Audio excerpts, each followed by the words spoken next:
Hey, what's up guys? So you have a Sanyo Roku TV. I'm going to show you how to use the button in the back so you can change like inputs, turn the TV on, AV, you can go ahead and close this out and whatnot, okay? So very simple here. Now, take note that with this Sanyo TV, I mean, on most of the Roku TVs, the button's right below the logo. However, on this Sanyo Roku TV model, for some reason it's not down here. It's actually on the back of the TV. So let me just go ahead and swing this around. If I swing this around, you can see this button right here. Okay, so now let me go ahead and go back over here. So now every time I click it, it's going to go ahead and move down, okay? Now I got HDMI 1 on here, HDMI 2. HDMI 3 is missing on mine.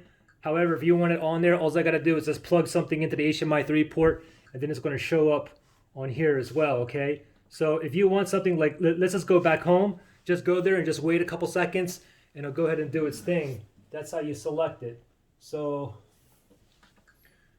you can go ahead and turn off the TV, just leave it on there, and then it's going to go ahead and automatically shut off. Now another way, really quickly, how to turn off the TV, instead of doing it this way, if you press and hold this button, so I'm going to press and hold, and then you should be able to see it's powering off.